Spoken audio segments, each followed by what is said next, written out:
Summer in full swing today, already warm.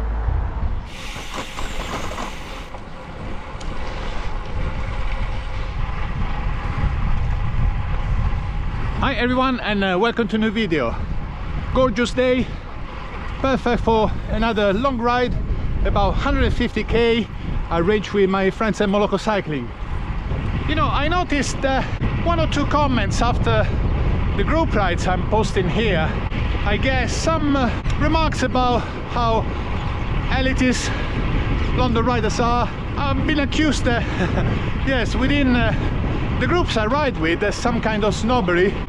So I'm going to share my experience in the last 5 years, what I actually observed, and see if I can interview some of my fellow riders, and maybe amongst them some snobs or elitists are hiding.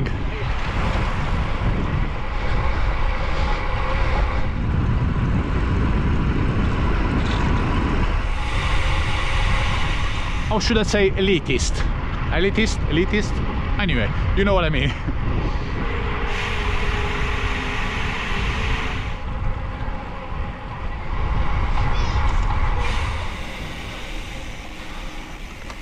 I'm already late. Today we are walking.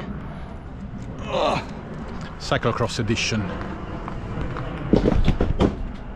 Beautiful. Yeah, almost gone down. Please don't open. Please don't open.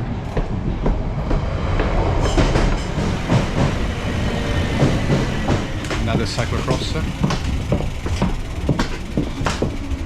No! I knew it! Not fair. So I risked my life on the stairs, and yes, of course it opened.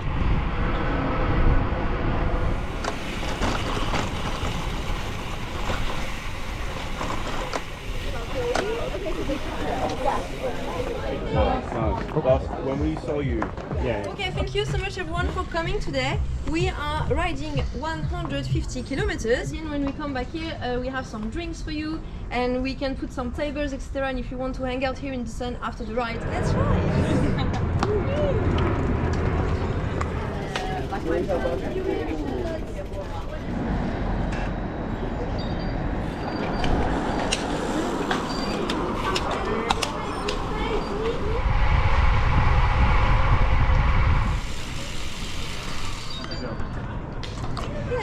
And of course this is where we all are, all stuck at the crossing. This time no walking. elevation you dream like. I don't want to see.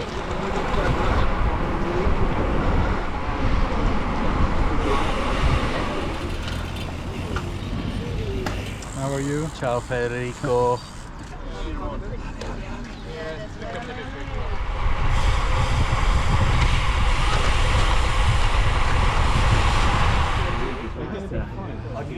Oh, Fede has new shoes. Look at that, whiter than white.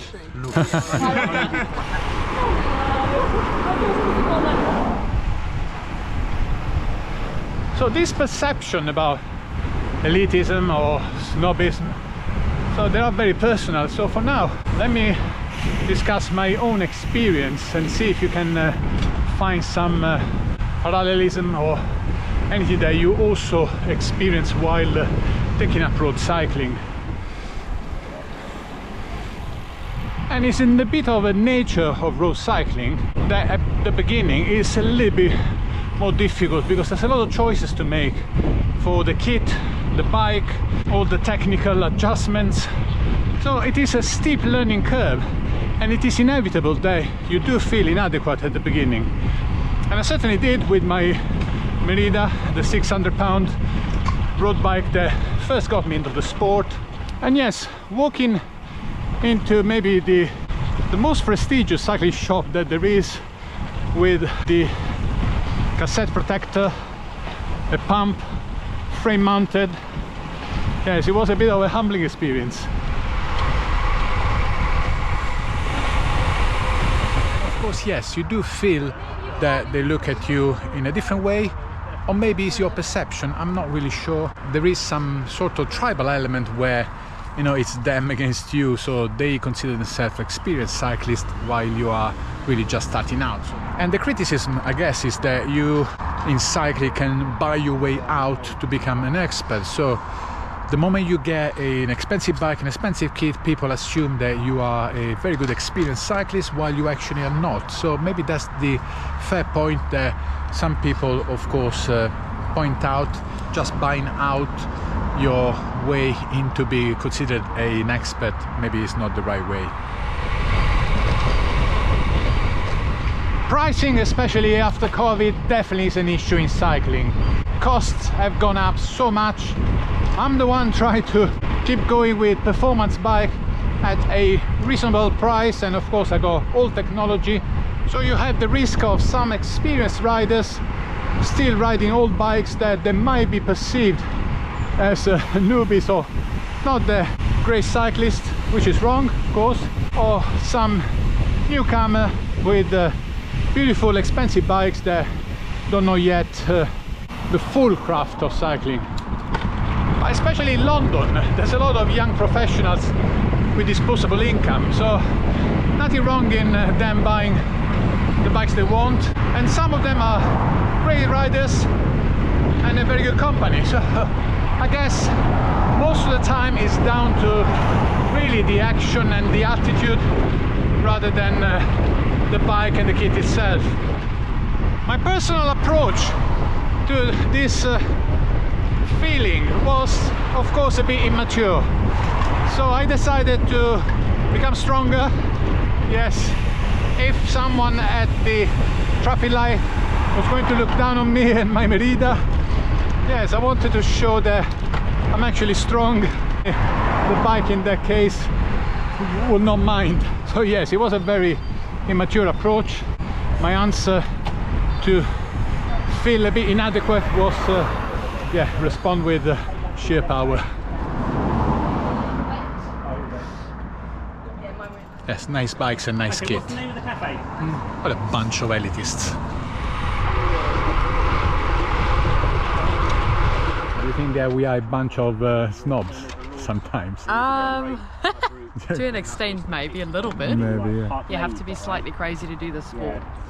All the gear, no idea. Always.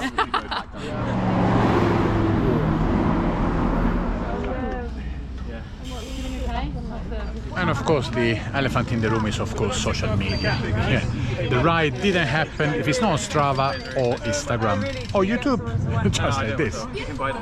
I actually always really recall being sat in a cafe and then a load of guys from a particular club in London seeing my bike outside and going, looking at it going, is that a fake SL7? And I thought, there's no stickers on it whatsoever.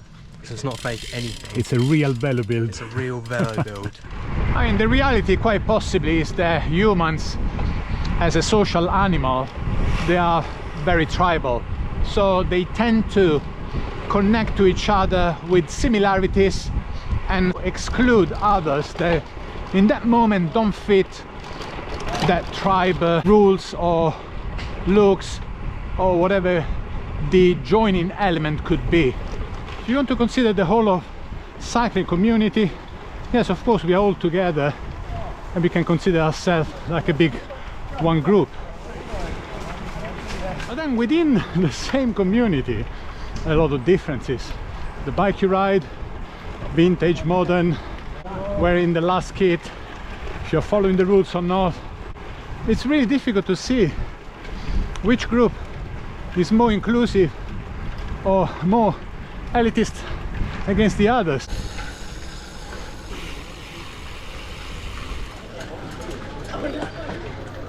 Lovely, I've had a lovely time. But my Garmin is so unhappy. Cafe stop done. Now we are looking at the ball, the Devil's Punch ball. Never heard before, but yes, looks like a nice valley, a National Trust site.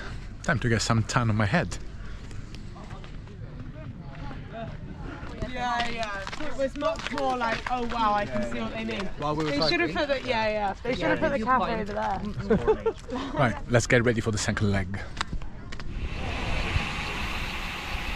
And guys, I don't want to hear in the comments that you don't follow fashion. It's impossible. Somehow you send out signals to join maybe a smaller tribe, maybe the tribe that thinks they don't follow fashion, because in reality to be completely outside of fashion is impossible. You just need to decide which tribe you want to belong to. Are we doing that? No. My God. I guess it's down to the individual education and sensitivity. Don't have anything against riders that can spend 20k on a bike, £1,000 on a kit, and if everyone behaves and interact with decency and education, yeah, even better. Now and then we all act elitist in whatever circumstances, so no one can really put themselves on a pedestal and yeah, point the finger. Really beautiful valley. Yes, very nice scenic route.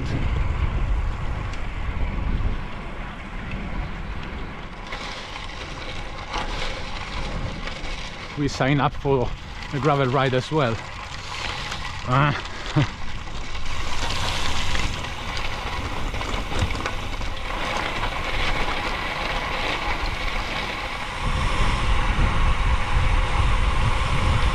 Oh, just survived Barnhatch. I forgot how steep it was, especially at the end. Nice one.